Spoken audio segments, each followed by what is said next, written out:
Hello, I'm Ryan Bonazzo. Welcome to Northwest Newsweek. Forest fires continue to burn across the Northwest, but some larger blazes in the Red Lake area, which have been threatening several communities, appear to have halted their advance for now. That's thanks to some much-needed rainfall in the region and the mobilization of various firefighting assets. Adam Riley reports. Earlier this month, it looked like Red Lake residents might have to immediately evacuate the community en masse like they did last August. But this was the scene Monday at the Red Lake Airport. Helicopters parked and activity slowed. It was all thanks to some cooler weather and easterly winds that kept several of the fires threatening communities in the area at bay. That fortunate weather continued throughout the week and fully paid off on Thursday and Friday with only 8 new fire starts, giving fire crews a chance to catch up. Compared to previous days, that's a lot less. So that was a notable development. So over the last week, fire rangers have been trying to reduce the number of active fires in the region, and they've been, essentially extinguishing anywhere from 10 to 20 new fires per day. However, Scott notes there are still some larger fires out there, including Red Lake 51 at 51,000 hectares, Kenora 51 at 138,000 hectares, and Red Lake 77 at 23,000 hectares. That fire currently sits 20 kilometers west of Madsen and hasn't moved much, which is giving crews time to prepare. There's a total of like 30 pieces of heavy equipment and operators. They've been engaged in building approximately 40 kilometers of fire guard in strategic areas around the community. The municipality itself is prepared for a siege should the fire activity increase, with strategically placed water pools and sprinklers on vital infrastructure and the evacuations of residents and patients at the long-term care home and hospital in Red Lake to other facilities in the Northwest. Mayor Fred Moda says unlike last year where residents had 3 to 4 hours to evacuate, things aren't as rushed now, but there are some concerns. In the community right now, we have a lot of smoke. It comes in and out with the different wind directions, but we're very dependent at this time on Mother Nature, and we need Mother Nature to help us out with rain, no lightning, and of course wind directions pushing back to the east. 2 very intense fire seasons back to back has Moda hoping this isn't the new normal for Red Lake, but he maintains the utmost confidence in the province and the assets that are being deployed to the region. Adam Riley, TBT News. And there's good news as evacuees from Poplar Hill who were stationed in Kenora for a week have begun to return home. So while fire-threatened First Nations north of Red Lake have finally received some much-needed rain, that good news has been tempered with word that emerged earlier this week that a firefighter has died due to a medical emergency. An investigation has been launched into the death of a contract firefighter who was working in the Fort Frances area. The person's identity hasn't been released, but Fire Information Officer Chris Marchand says the firefighter died on July 15th following a medical issue. He was a former NDMNRF wildland firefighter, as well as a friend and respected colleague of many in our fire program. And the wildland firefighter community across the country is mourning the loss of one of their own this week. Marchand says the MNRF is working with the OPP, the coroner's office, and the contractor as they try to determine what happened. As the number of fires in the Northwest grew throughout the past week, a pair of NDP members from this region issued a demand to Premier Doug Ford for more provincial support. This is a crisis and it needs the attention it deserves. MPPs Judith Monteith-Farrell and Saul Mamakwa have called on the provincial government to declare a state of emergency due to the wildfires burning across the region. They also want the Premier to visit Red Lake in order that he can see the devastation firsthand. What we need is the ability to have more resources, financial obviously, but more planes, more firefighters deployed, more administrative people, because this requires a tremendous amount of logistics. And we really need the wraparound services for the 5 communities that have been evacuated. As Kiiwetinoong's Saul Mamakwa continues to watch the fires burn through his riding, he wants to find a way to keep evacuated residents closer to home. The NDP member says a solution needs to be found In years past, evacuees have been sent as far away as Ottawa and Regina after being forced to flee their home communities because of fire or air quality concerns caused by smoke in the area. He says there's got to be a way to keep them closer to home. You know, whether it's Dryden, whether it's Solikot, whether it's Thunder Bay, whether, you know, it's Greenstone, whether it's Pickle Lake, those are the places that we need our people to go. Like, we thank, you know, the other cities, the other municipalities that are further down south too, but it's just safer for, it's more comfort in being closer to home. Mamakwa also wants to see the province provide resources to recertify firefighters who live in those remote First Nations. He says that would allow them to help protect their homes and ease pressure on resources from elsewhere in the province. Thick smoke continues to drift across the region from more than 100 wildfires raging in the northwest. That can cause a number of health concerns. Public Health Inspector Abby Mackey with the Thunder Bay District Health Unit says some people are greatly impacted by the smoky air. People that would be most susceptible would be children, the elderly, those with underlying medical conditions. That would really include people with heart disease, people with lung disease, that kind of thing. Smoke has been drifting into the Thunder Bay area on and off over the last couple of weeks, depending on which way the wind is blowing. Environment Canada has issued several air quality alerts because of that, and with no end in sight to the forest fire threat, more alerts could be on the way. Mackey has some advice for those who are susceptible to smoke. Susceptible people would want to stay indoors, close doors and windows as much as possible. A good quality air filter can help. And if they have any strenuous outdoor activities planned, they may want to postpone them until the smoke clears off. And I'm not sure if you know exactly what would happen, but the Thunder Bay District saw one new COVID case on Friday, snapping a streak of more than 2 weeks without a positive case. Health unit officials say vaccination numbers have started to slow down as more people are already fully immunized. Medical Officer of Health Dr. Janet DeMille is encouraging families of students who plan to return to the classroom to get the shots. Jonathan Wilson reports. The rate for second doses has picked up in the district, but the overall trend is in the opposite direction. The regional hospital's plan to close its LU vaccination site on Friday is a logical next step, says Thunder Bay's Medical Officer of Health, with immunization capacity at the health unit's CLE clinic at 1,400 per day. Dr. Janet DeMille says they're looking at all available options in an effort to boost immunization numbers. We will be promoting the walk-in model, and so we will continue to be open and available for people to get immunizations, and of course there's pharmacies, and then we're going to be looking at all the various targeted approach and outreach to really bring vaccine out to people and making sure that everybody has access to the immunization. DeMille is looking forward to the continual stream of youth getting vaccinated.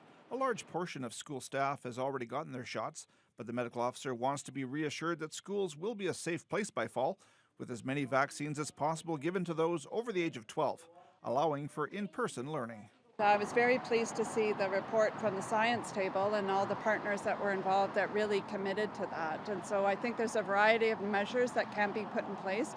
And of course, the big one being vaccination. So we do want to see the highest possible vaccination rates for students who are eligible, so those 12 and over. Jonathan Wilson, TBT News. Stay with us. When we come back, the Lac Seul First Nation wins an appeal in the country's highest court.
Welcome back. 4 years after being awarded $30 million by the federal government for flood damages dating back to 1934, a First Nation near Sioux Lookout has successfully appealed for more money. The case was heard by the Supreme Court last year, and its decision was rendered this month. As Adam Riley explains, the favorable result has Lac Seul leadership believing that reconciliation in Canada is possible. We'd like to get more because a lot of devastation occurred. A way of life was destroyed, our livelihood. In an 8-1 decision, the Supreme Court of Canada has approved an appeal by the Lac Seul First Nation of a case the community won and was awarded $30 million for in 2017.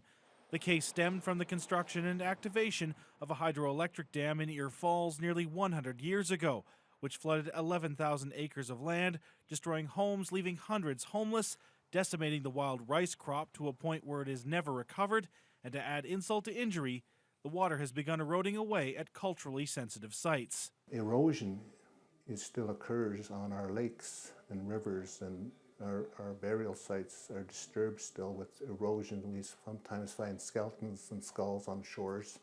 So we need to fix that. The argument from the First Nation was that the $30 million awarded was not sufficient compensation for what was and what could have been. Kiiwetinoong MPP Saul Mamakwa agrees and is happy with the decision. You know, when you lose your history, when you lose your way of life, when you lose, the identity where you come from the lands, what is that worth? And I think it's worth more than $30 million. However, Bull is optimistic a return to the courtrooms will not be required, as the original judgment ruled in favor of Lac Seul, and the only disagreement came from the dollar figure awarded. He believes a deal can be struck at the negotiation table. He notes specifically that this could be a watershed moment for reconciliation in Canada, adding the case is precedent-setting. It kind of takes away some of the ambiguity of some of these really tough cases, flooding cases that are still at the courts. True reconciliation can happen, but it takes a long time sometimes. And I think if there is a good judgment after the trial is done and fair compensation is paid, then I will believe that reconciliation has happened and that Canada is listening to First Nations. No date has been set for when officials and negotiators will meet again. Adam Riley, TBT News. A transport wound up in a ravine as a result of a serious crash between it and a pickup truck on Highway 1117 in Chappaqua on Monday afternoon. The accident occurred around the lunch hour, leaving both vehicles totaled and debris scattered on the side of the road. OPP officers on scene declined to speak on camera about the investigation into the cause of the crash. The transport went through a steel barricade and slid down into the ravine. The driver suffered serious injuries and had to be airlifted to hospital. As for the pickup truck, the back end was completely destroyed, but fortunately the driver and passenger managed to escape unharmed. Cross Canada Traffic was able to move through the crash scene with only minimal delays that afternoon, and the transport was later pulled out of the ravine. MPP Michael Gravel is expressing concern that no firm timelines have been announced for some 4-laning projects included in the Northern Highways program, which was released on Wednesday by the Ford government. Gravel says it's encouraging to see highway twinning from Thunder Bay to Nipigon mentioned on the list of projects. The veteran politician has been pushing for the improvements since he was first elected in 1995, and he helped get about half the Highway 4-lane during his time as a Liberal cabinet minister. Gravel says he's pleased to see the province announce another 6.5-kilometre section near Coughlin Road for twinning by 2024. 2 other sections totaling 19 kilometres are also on the list, but without dates. While I was pleased to see some more projects on the books for 4-laning between Thunder Bay and Nipigon, I was a little concerned that there were no confirmed completion dates for some of those projects. So we want to see this move ahead. It's incredibly important from a safety point of view, from an economic point of view. Again, a project I think it means a lot to all of us in the Thunder Bay District, and I certainly want to continue to press Minister Rickford to move forward. Northern Development Minister Greg Rickford wasn't available for an interview about the highway projects. Gravel notes if all 3 sections included in the provincial update do get contract approval, the Highway 4 laning between Thunder Bay and Nipigon will be about 80% complete. Well, it was the announcement that many outfitters and leaders across the Northwest have been waiting months for. On Monday, the federal government laid out its plan to reopen the border with the United States. It's been closed to non-essential travel for well over a year since the beginning of the pandemic in March of 2020. Nobody was hit harder by the closure than the region's tourism industry, which relies heavily on American visitors to stay at their resorts.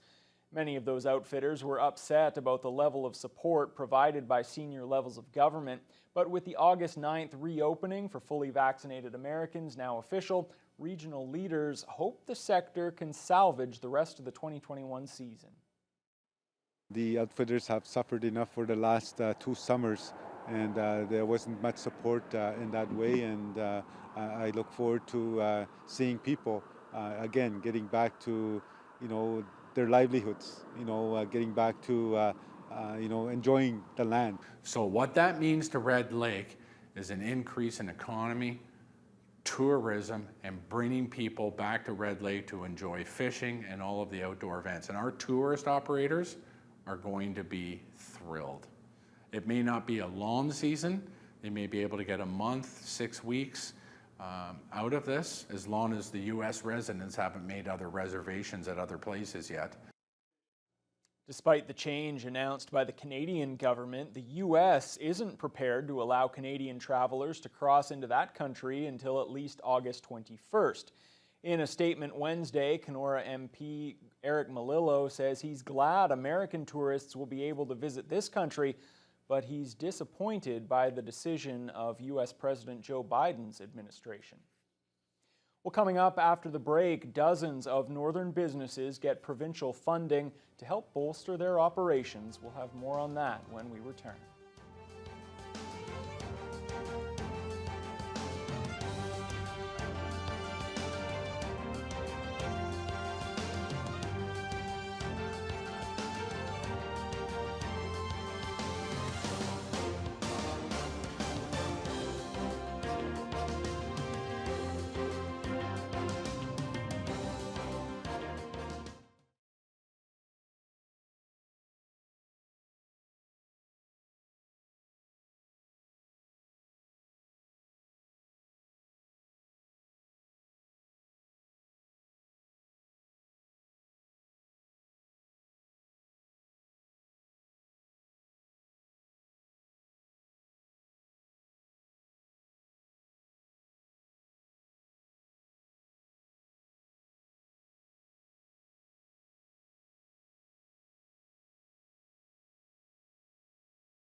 $1.7 million is being provided by the Ford government to 85 businesses across Ontario's two northernmost ridings of Kiiwetinoong and Mushkegowuk-James Bay.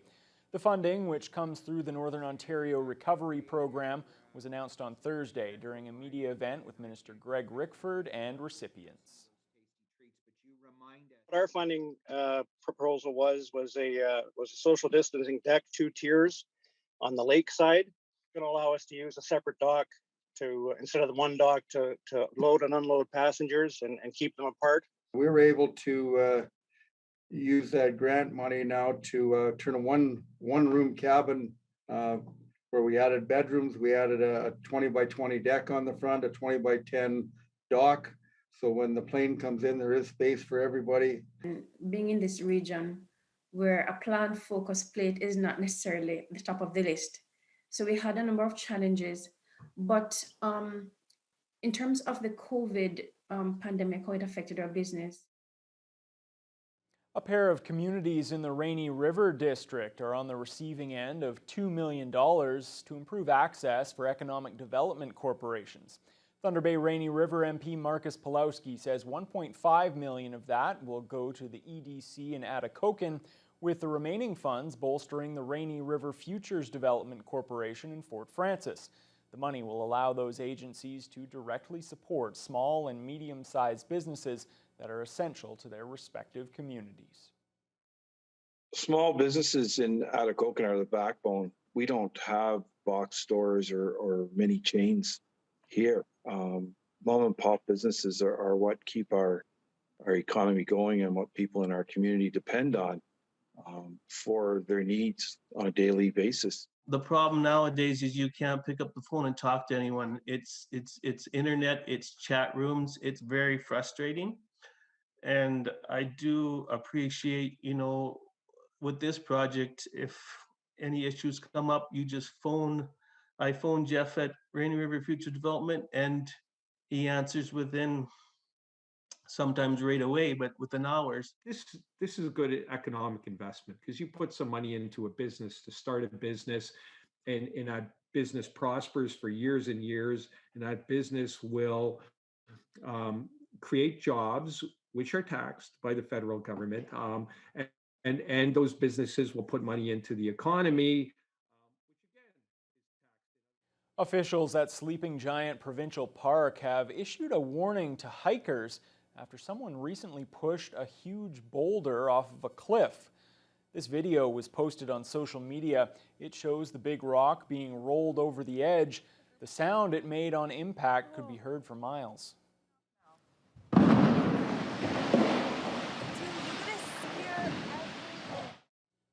Park staff took to social media to condemn the reckless behavior, saying it poses a safety risk to others on the trail below and blatantly disrespects a site that many consider sacred. The post goes on to point out that the Parks Act permits fines for disturbing or damaging natural objects in a provincial park. Anyone with information about the incident is asked to call the park warden. The federal Conservatives in Thunder Bay Superior North have chosen their candidate to take on Liberal MP Patty Hajdu in the next election, whenever that's held. Joshua Taylor has been tagged by riding executives to carry the party banner for Aaron O'Toole. Taylor grew up in Geraldton and has an undergraduate degree in criminology and a master's in kinesiology. He's worked for several Indigenous agencies in the region and is currently involved in reducing tobacco use among youth for the Thunder Bay District Health Unit. Taylor was not available for an interview. And that'll do it for this edition of Northwest Newsweek. Thanks for watching. We'll see you next time.